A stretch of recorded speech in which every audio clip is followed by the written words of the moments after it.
A Babele tutti parlano, ma nessuno capisce quello che dice.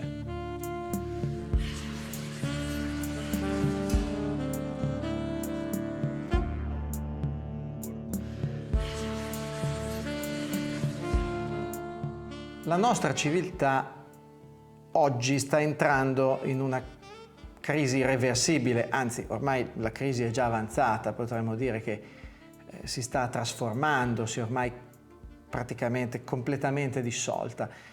Te ne sarai sicuramente accorto perché quello che succede attorno a te non quadra più tanto, ci sono degli schemi che non tornano. Le cose a cui eri abituato per lo più non ci sono più o stanno finendo. È un momento traumatico la fine di una civiltà, però è anche un momento in cui è più facile liberarsi dal recinto. Ci sono dei momenti in cui il recinto è ben chiuso. In questo momento c'è l'apertura verso l'esterno, verso il mondo che si vede bene. Dicevamo in un video precedente, abbiamo stabilito questa terminologia, il mondo è più grande della civiltà.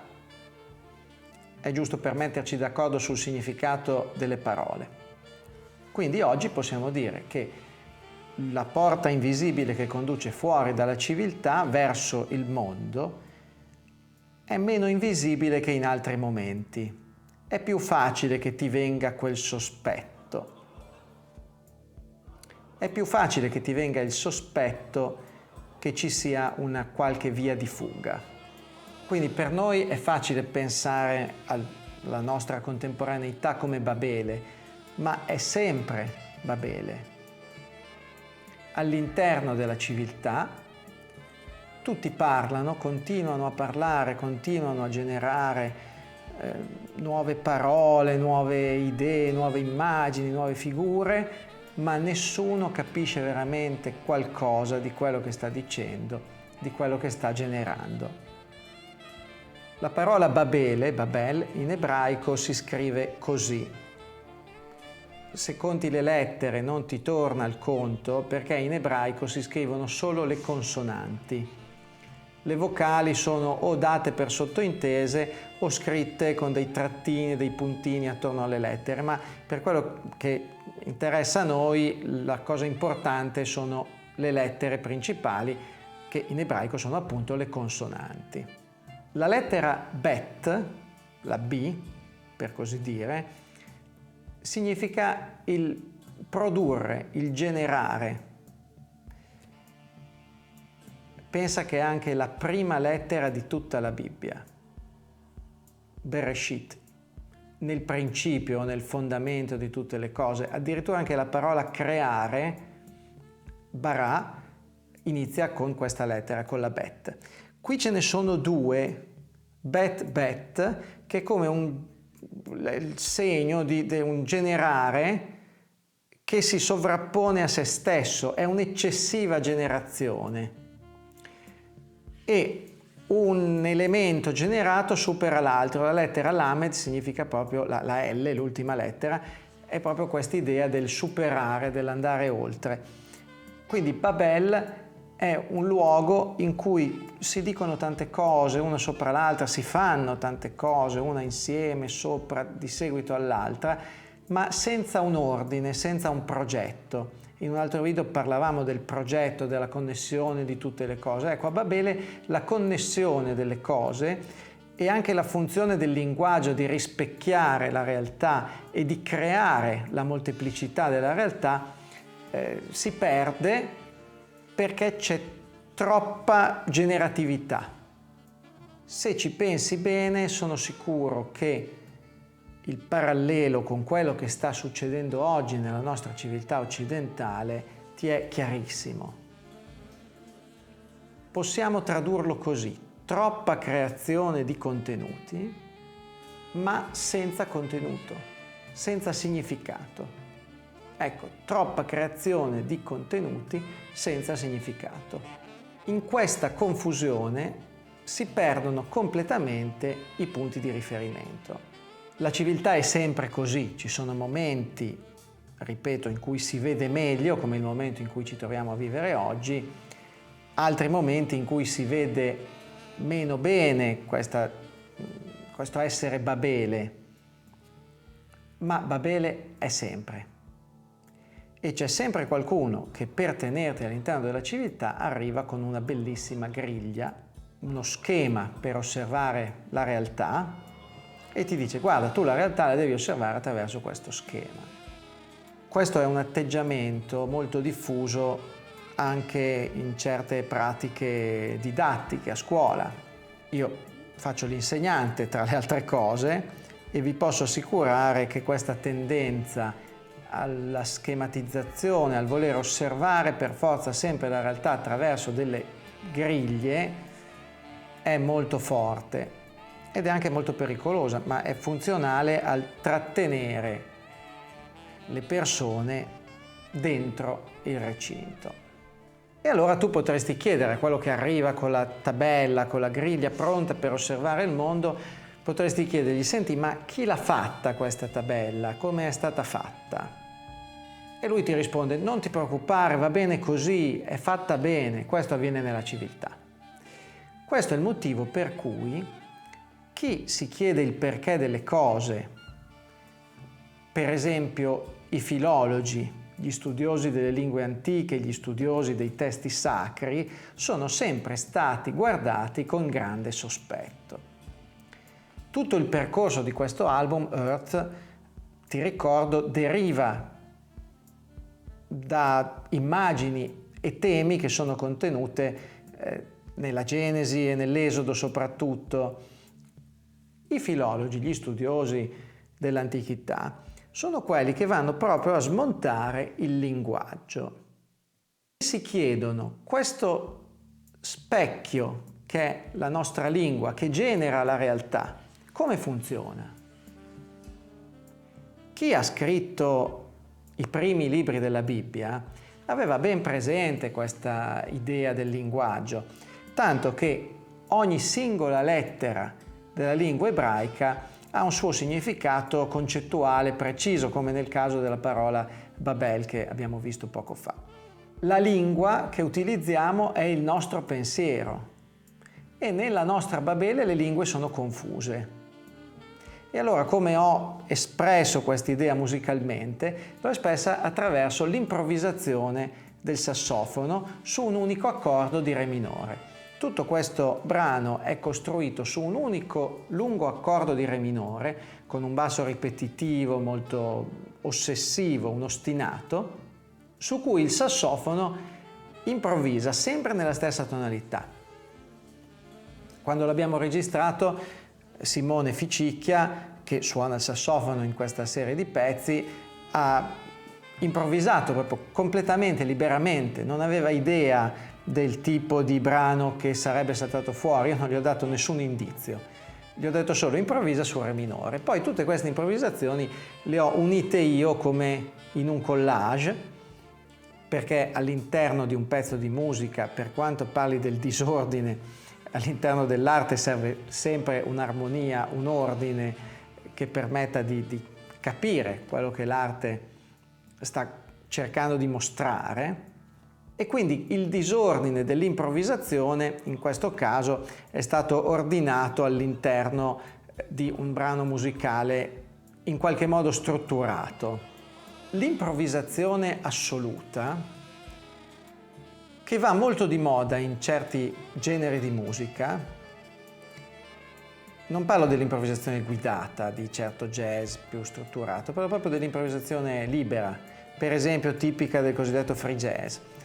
È una pratica, secondo me, dal mio punto di vista, un po' sospetta. In questi generi di musica completamente basati sull'improvvisazione totale, l'esecutore dà per scontato che il linguaggio che utilizza sia immediatamente condivisibile con l'ascoltatore. Nella realtà di Babele, e è sempre Babele, questo purtroppo non è vero. Non c'è niente di immediatamente comprensibile. Negli ultimi decenni, in tanti generi di musica, l'improvvisazione e l'accento sull'improvvisazione, l'amore per l'improvvisazione, si è sviluppato molto, è stato molto diffuso. È proprio tipico di un'epoca in cui Babele si vede bene. Nei momenti in cui la civiltà è molto forte, anche la musica ha delle regole sempre ben determinate, guai a uscire dai canoni delle regole.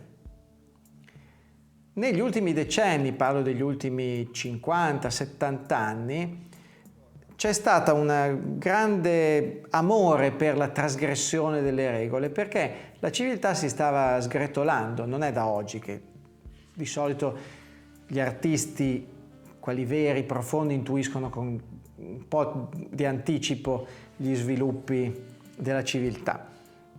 E quindi è qualche decennio che l'improvvisazione e la trasgressione delle regole va molto di moda, all'interno anche della musica, a volte anche all'interno della musica sinfonica, della musica cosiddetta colta, parola terribile, come se i Beatles non fossero colti o come se i Nirvana non fossero musica colta, per dire due classici. Attento all'improvvisazione. L'improvvisazione è un facile sistema per mostrare il proprio desiderio di disobbedienza, il proprio desiderio di sovversione. L'improvvisazione è facile. L'arte non è mai improvvisazione, non nasce in un istante, viene coltivata. Non esiste l'ispirazione del momento, dell'ispirazione improvvisa. Esiste una continua ricerca di quegli spazi, di quei mondi che sono fuori dal recinto della civiltà. Ricorderai, se hai visto i video precedenti, la nostra mappa dell'albero della vita. I viaggi nei mondi fuori dalla civiltà vanno coltivati, li coltiveremo anche un po' all'interno del percorso di questo album. Da lì deriva l'arte. L'arte, la bellezza, è accorgersi delle connessioni che ci sono tra le cose, che è il contrario esatto di Babele. Quindi questo pezzo di musica è un po' un gioco, perché utilizzo l'improvvisazione totale del sassofono, liberissima, senza nessuna spiegazione, e la inserisco all'interno invece di una struttura ragionata.